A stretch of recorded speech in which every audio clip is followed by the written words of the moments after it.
Hoje, nesse vídeo, nós vamos falar sobre o Salmo 117 até o versículo 72 do 119.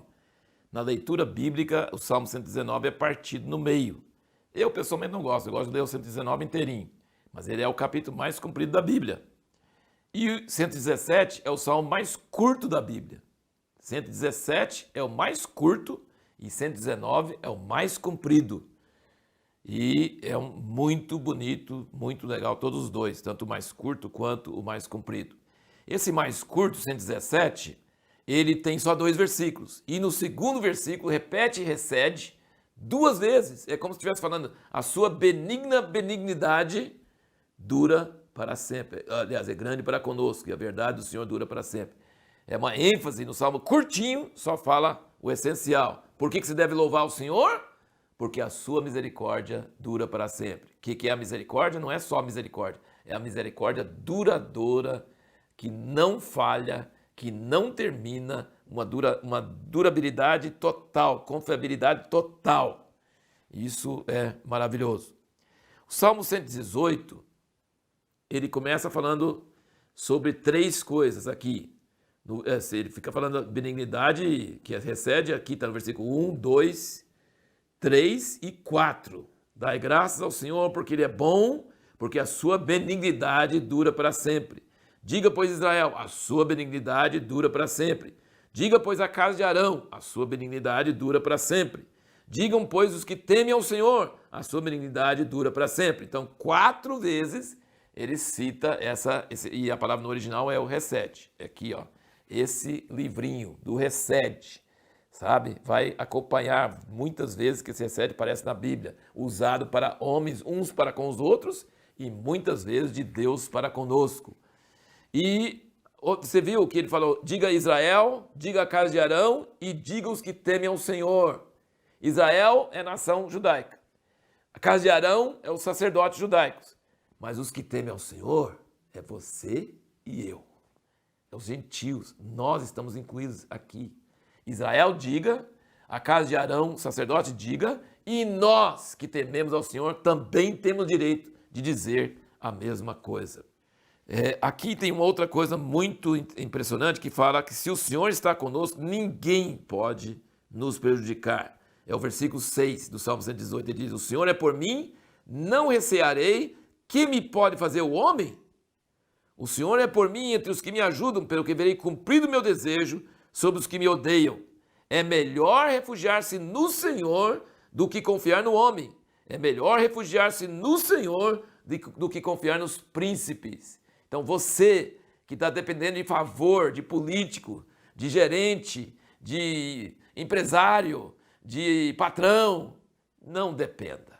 Não dependa. Dependa de Deus. E Deus toca o coração deles. E Deus abre a porta para você. Mas não dependa dos homens. Não confia nos homens. Não tenha medo dos homens. Confia no Senhor. Se Ele é por nós, nada pode nos barrar. Pode demorar, mas nós seremos vitoriosos. Aqui ele fala no versículo 17: não morrerei, mas viverei e contarei as obras do Senhor. O Senhor castigou-me muito, mas não me entregou à morte. Nós temos na Bíblia muitos exemplos de justos que sofreram sem culpa deles. José, Daniel. Nós temos Davi, que é o que escreveu a maior parte dos salmos, inclusive esse, né? O justo pode sofrer. Ele diz, o Senhor castigou-me muito, mas não me entregou à morte. Não nos abandona. E se por acaso o justo morre, tem vezes que justo morre também. Esse caso aqui, Davi, ele não morreu não. Mas tem justo que morre. Ele diz no Salmo 116, no versículo 15, preciosa é a vista do Senhor a morte dos seus santos. Deus não deixa um servo dele morrer de graça não. Tá? Aqui ele vai para a eternidade, vai estar com Deus, mas Deus vai cobrar de quem causou a morte dele. Então Deus é preciosa aos olhos dele. Ele não deixa morrer de qualquer jeito. Ele não deixa nem um cabelo cair em nossas cabeças. Deus zela por seus santos. Ele falou, não morrerei, mas viverei e contarei as obras do Senhor. E no fim desse salmo, diz aqui, ó, no versículo 22, a pedra que os edificadores rejeitaram Essa foi posta como pedra angular.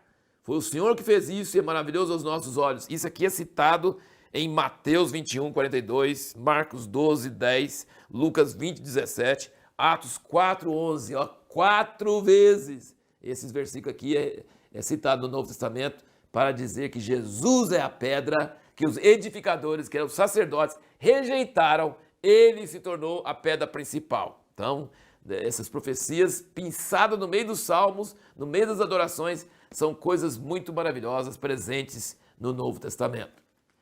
E então começamos a entrar nessa primeira metade de Salmo 119. Uma coisa muito importante, que se você quiser fazer um exercício alguma vez em ler o Salmo 119, pega um caderninho e escreve cada versículo tem uma menção da palavra de Deus. Não tem um versículo que não tem uma menção da palavra de Deus. Mas é sinônimos, tá? Usa muitos sinônimos. O Salmo todo tem 176 versículos. Cada versículo menciona a palavra de Deus. Por exemplo, versículo 1. Bem-aventurados os que trilham com integridade o seu caminho, os que andam na lei do Senhor. Qual o sinônimo da palavra? Lei. Versículo 2. Bem-aventurados os que guardam os seus testemunhos, que o buscam de todo o coração. Qual a palavra? Testemunhos. Versículo 3. Que não praticam iniquidade, mas andam nos caminhos dele. Caminhos. E assim por diante. E a nossa pergunta que nós fizemos no último vídeo é: por que o Salmo 119 fala tanto sobre caminhos, né? Nossos caminhos. Sabe o que é caminho? Caminho é o seu estilo de vida. É a maneira que você leva a sua vida. Deus tem uma maneira de fazer as coisas. Você tem uma maneira de fazer as coisas. Cada pessoa tem o seu estilo, tem a sua base de tomar decisões. E o Salmo 119 fala muito, bem, o versículo 1 que acabamos de ler. Bem-aventurados que trilham com integridade o seu caminho, é seu estilo de vida. E 2, bem-aventurados que guardam seus testemunhos, que o buscam de todo o coração. Outra palavra que você pode pegar muito aqui é coração. Quantas vezes ele fala de coração? Coração, coração, toda hora. E depois, por exemplo, o versículo 9, ele fala: como purificará o jovem o seu caminho? Como purificará o jovem o seu caminho? O que é o caminho? É a sua maneira de viver. Como que o jovem pode purificar a sua maneira de viver para ele agradar a Deus? Observando de acordo com a sua palavra. Versículo 10, de todo o meu coração tenho te buscado, não me deixe desviar dos seus mandamentos. Mandamentos é outro sinônimo de palavra. E de todo o meu coração. Então, coração recede, que tem muito também, como todo salmo tem, caminhos ou veredas. E uma outra palavra é vivifica-me. Dá-me vida, vivifica-me. Tem um versículo que fala: minha alma se apega ao pó. Aqui o versículo 25. A minha alma apega-se ao pó. Às vezes eu oro isso. Quando eu estou meio desanimado e pensando assim: meu Deus, que coisa, e não tem muito ânimo, assim, minha alma se apega ao pó. Você fica desanimado. Aí ele fala: vivifica-me segundo a tua palavra. Lembra do Salmo 23 que nós falamos? Refrigera minha alma. Refrigera minha alma significa renova meu homem interior. Renova minha alma, vivifica-me. Minha alma fica pensando em coisas terrenas, como pagar o boleto, como fazer isso, aquele problema com alguém, isso aqui, o que o governo vai fazer, o que vai acontecer com isso. A nossa alma fica atribulada com coisas. Mas quando nós nos voltamos para a palavra de Deus, nos deixamos banhar com a palavra de Deus, o que acontece? Ele renova a nossa alma interior, ele nos vivifica segundo a sua palavra. Versículo 26, meus caminhos te descrevi e tu me ouviste, ensina-me os teus estatutos. Então, assim, é muito maravilhoso isso aí. Agora, esse sofrimento que vem sobre o justo, que nós comentamos no Salmo 118, aqui, Davi e Jó, os dois, e eu creio que muitos outros profetas que sofreram também, Daniel, seus amigos, José, Jó, eu acho que todos eles vão concordar. O justo sofre. A Bíblia não fala que o justo não sofre. A Bíblia fala que o justo sofre, sim. Mas eles falam que sofrer foi bom, que eles aprenderam coisas. Que Jó falou assim: antes eu só ouvia falar, agora meus olhos te contemplam. E aqui, o que Davi fala nesse salmo? Olha o versículo 67. Ele fala: antes de ser afligido, eu me extraviava, mas agora guardo a tua palavra. Então a aflição ajudou ele. E no versículo 71 ele diz: foi-me bom ter sido afligido, para que aprendesse os teus estatutos. Esse salmo é muito maravilhoso. Para o próximo vídeo, nós vamos responder a seguinte pergunta: como podemos ter tanto prazer na palavra de Deus como Davi tinha? Qual o segredo? Davi escreveu o salmo mais comprido possível, só elogiando a palavra de Deus. Como é que a gente pode também ter uma alegria igual ele com a palavra de Deus?